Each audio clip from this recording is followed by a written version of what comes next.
A todos nos pasó alguna vez, llegar a casa o al auto y encontrar esa multa de tránsito. Es un momento de frustración, de enojo, y la primera reacción casi siempre es la misma. Bueno, a pagar. Pero, ¿y si esa no fuera la única opción? En los próximos minutos nos vamos a meter de lleno a ver qué dice la ley en Buenos Aires y cómo conocer nuestros derechos es en realidad la herramienta más fuerte que tenemos. Miren, esta imagen lo dice todo. Por un lado, la multa, que parece un simple papel, pero al lado, el martillo de un juez. Y esto nos recuerda algo fundamental. Una multa no es solo una cuestión de pagar plata y listo. No, es el comienzo de un proceso legal, y entender cómo funciona ese proceso es el primer paso para poder defenderse como corresponde. Y acá está la pregunta del millón, ¿no? ¿Recibiste una multa?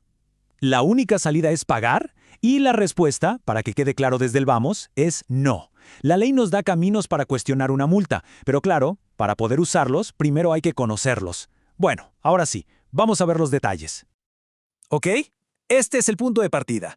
Llega la notificación y, como decíamos, la primera sensación es de resignación. Pero es justo en ese momento, con el papel en la mano, donde empieza la oportunidad de ejercer un derecho. Y acá está la base de todo. Toda defensa nace de la ley. Ojo, no estamos hablando de buscarle la vuelta o encontrar algún truco. Se trata de usar los procedimientos que la propia ley establece. Tanto en la provincia como en la ciudad de Buenos Aires, la legislación dice claramente que los conductores pueden y tienen derecho a presentar su descargo. Bien, ahora entremos en la parte más práctica. ¿Cómo funciona exactamente este proceso de apelar? Y acá hay que prestar mucha atención, porque no es lo mismo en todos lados.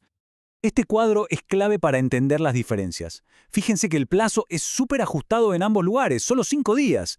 Pero acá viene el dato más importante de todos. En la provincia de Buenos Aires, cuando uno apela, la multa tiene efecto suspensivo. ¿Qué significa esto? Que la obligación de parar se congela, se pone en pausa mientras se resuelve el reclamo. En cambio, en la ciudad de Buenos Aires las opciones son otras. O pagás o pedís ir directamente a una audiencia con un juez. Y llegamos al corazón de este análisis. Ok, quiero defenderme, pero ¿qué digo? ¿Qué argumentos puedo usar? Bueno, por suerte no hay que inventar nada. La jurisprudencia, o sea, las decisiones que ya tomaron los jueces en casos anteriores, nos da un mapa muy claro de qué defensas suelen tener éxito.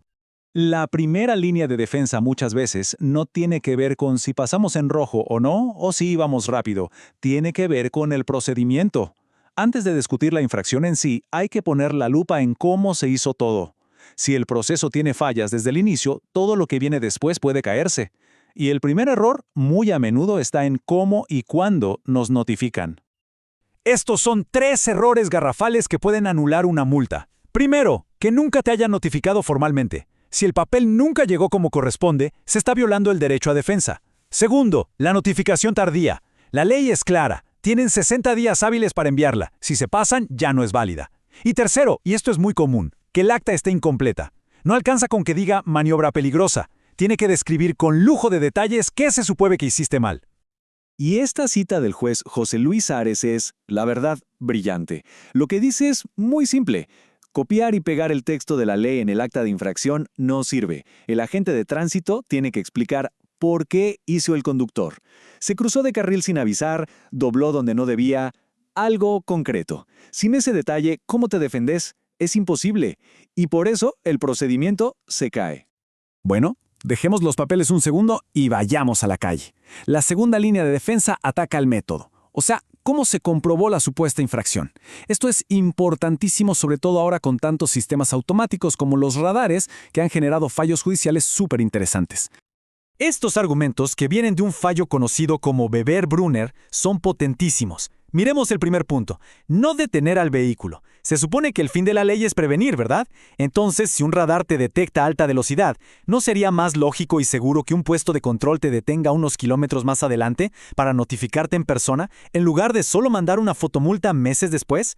Y el segundo punto es genial. Se le echa la culpa automáticamente al dueño del auto. Este fallo dice que eso es como culpar al dueño de una casa por un robo que ocurrió adentro, sin siquiera molestarse en investigar quién fue el ladrón. Y esta frase del juez Alonso es directamente demoledora. Lo que está diciendo es que, a veces, da la impresión de que el sistema está diseñado más para recaudar plata que para cuidar la seguridad de la gente. Y cuando un juez percibe eso, es muy probable que falle a favor del conductor. Bueno, basta de teoría. Ahora vamos a lo jugoso, los casos reales. Vamos a ver cómo todos estos principios que venimos charlando se aplican en situaciones súper comunes, del día a día. Primer caso, el Hernández Jorquera. Es la situación clásica, una multa por exceso de velocidad, pero por muy poquito. Y como se suele decir, el diablo está en los detalles. Y acá los detalles lo son todo. A ver, miremos los números, que no mienten. El límite de velocidad era 40. El radar detectó que el auto iba a 44.18. Pero atención, el propio INTI, que es el organismo que certifica estos radares, dice que tienen un margen de error de 3 km por hora. Entonces, si hacemos la resta, el exceso real es de apenas 1 km por hora. ¡1!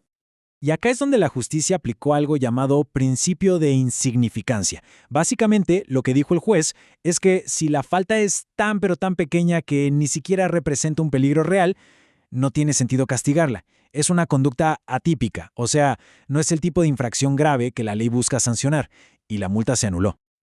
¡Uf! Y este es otro escenario que a más de uno le debe sonar familiar. Llegar a la oficina para renovar la licencia de conducir y encontrarse con una pared. Te dicen, no podés renovar porque tenés multa sin pagar. Es un momento de una impotencia terrible. Y la gran pregunta que llegó a la justicia en el caso Jurado fue esa. ¿Es legal que te impidan hacer un trámite tan básico y necesario como renovar la licencia solo por tener multas pendientes? ¿Multas que quizá todavía estás discutiendo? La respuesta de los jueces fue un no así de grande. El razonamiento es impecable. A ver, si una persona está apta para manejar se demuestra con los exámenes médicos y de manejo, no mostrando un libre de deudas. Usar la renovación de la licencia para presionar por el pago es, según la justicia, una medida extorsiva. Si el Estado te quiere cobrar una deuda, para eso existe una herramienta legal que se llama juicio de apremio. No pueden retenerte un documento público para forzarte a pagar. Bueno, llegamos a la parte final. Vamos a juntar todas las piezas. La idea central de todo esto no es buscar cómo no cumplir las normas, para nada. Es asegurarse de que el sistema funcione para todos de una manera justa y, sobre todo, legal. Al final del día, de esto se trata todo. El conocimiento es poder. Literalmente, entender estos principios legales es como tener un escudo. Cambia completamente la situación. Pasamos de ser sujetos pasivos que simplemente pagan una multa a ser ciudadanos informados que participan en un proceso legal. Así que, para que quede bien claro, un repaso final de lo más importante. Primero, siempre mirar las fechas y los detalles de la notificación. Segundo, exigir que el acta sea clara y describa la falta, no que sea un texto genérico. Tercero, tener en cuenta el famoso margen de error de los radares. Y cuarto, recordar que no te pueden negar la renovación de la licencia por multas que no tengan una sentencia judicial firme. Y cerramos con esta pregunta que en el fondo es la que está detrás de todo esto. ¿La finalidad del control de tránsito es la prevención, cuidar la seguridad vial o es la recaudación? Es una pregunta que los mismos jueces se hacen en sus fallos y que vale la pena que nos hagamos todos, porque la respuesta define qué tipo de relación queremos tener con las normas que nos rigen.